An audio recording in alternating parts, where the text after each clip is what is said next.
Oi, gente! Sejam bem-vindos a mais um vídeo do canal Lírios e Fé. Você é muito amado, muito querido, muito abençoado por Deus. Muito precioso para Ele. Meu nome é Nicole e esse é um canal sobre vida cristã e sobre o nosso Cristo, o nosso motivo de todo Natal. Então, gente, a gente tá começando com uma série muito legal aqui no canal. No último vlog, eu falei pra vocês que ia ter uma coisa muito especial no Natal. E é essa série de estudos que a gente vai ter. São 3 vídeos sobre a gente conversando sobre a verdade oculta no Natal.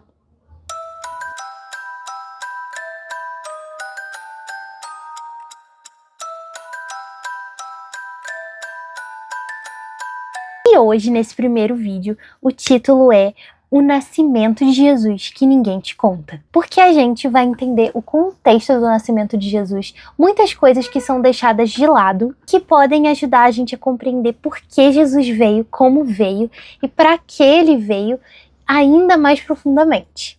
A gente vai começar com o nosso versículo de base, que está em Gálatas 4:4.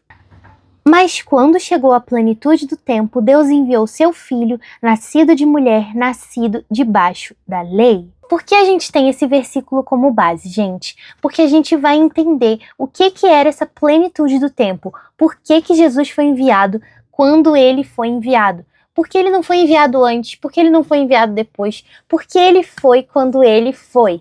Antes da manjedoura, antes do nascimento de Jesus, a gente precisa entender o que estava acontecendo naquela época, que ajuda a gente a compreender muito melhor as histórias que a gente escuta sempre no Natal.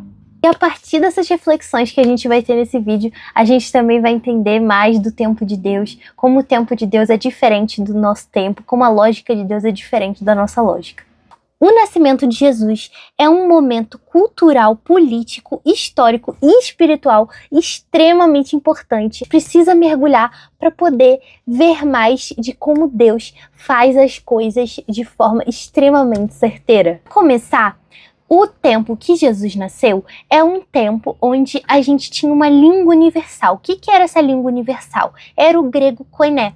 Porque naquela época existia o grego clássico. E aí depois de Alexandre o Grande, ele dominar sobretudo, ele conquistar todas as coisas, ficou bastante popular o koiné, que era uma língua onde todos entendiam, onde todos conseguiam se falar.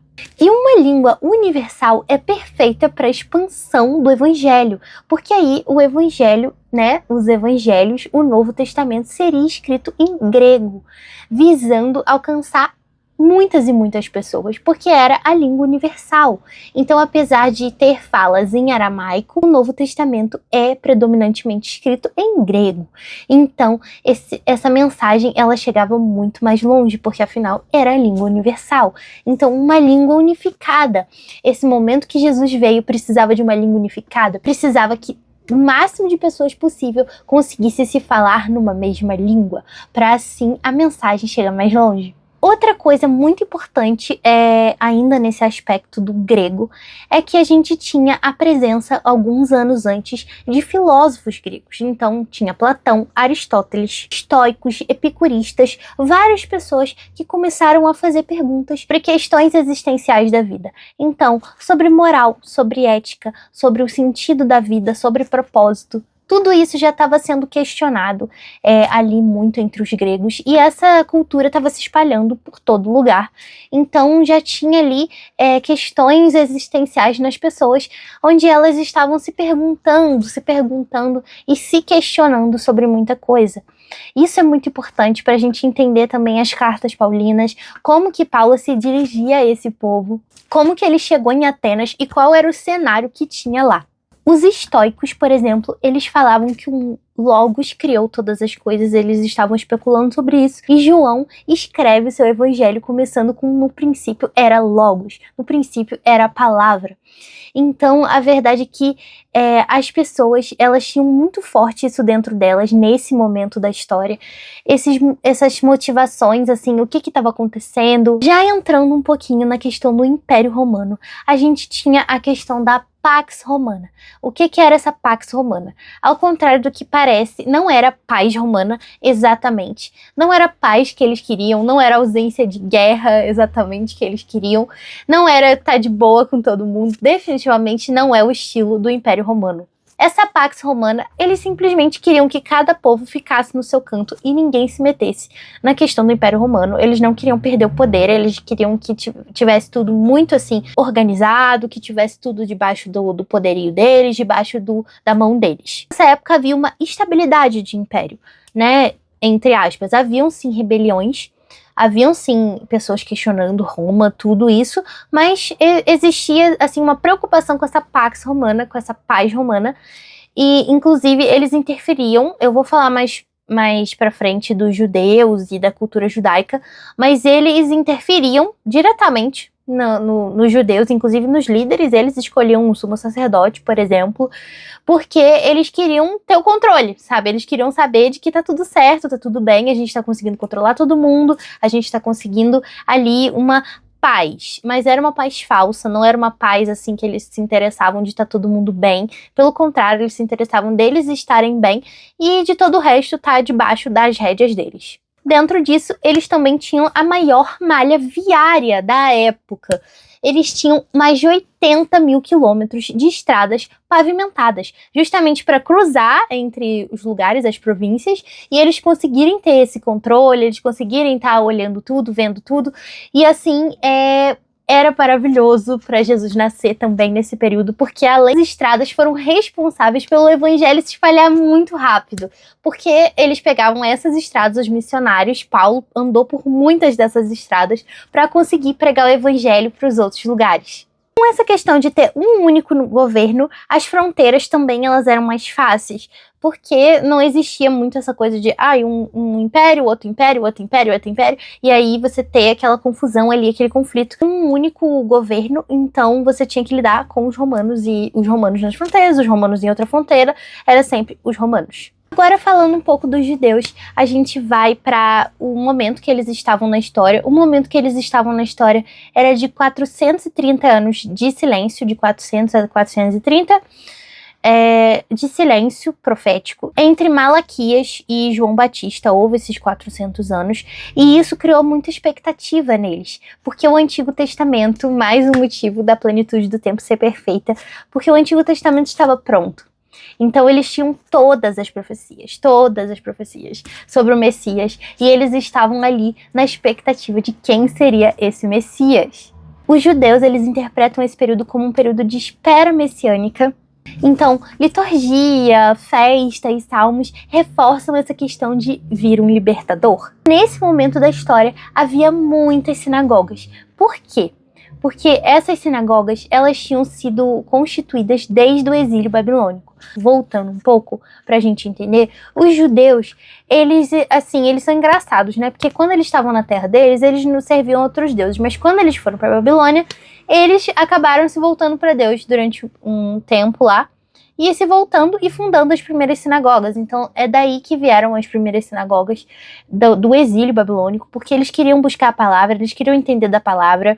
Então eles começaram a formar esses lugares onde eles aprendiam da palavra, onde eles aprendiam da lei. E aí a gente tem os primeiros fariseus, que são os mestres da lei, que ensinavam a lei para essas pessoas.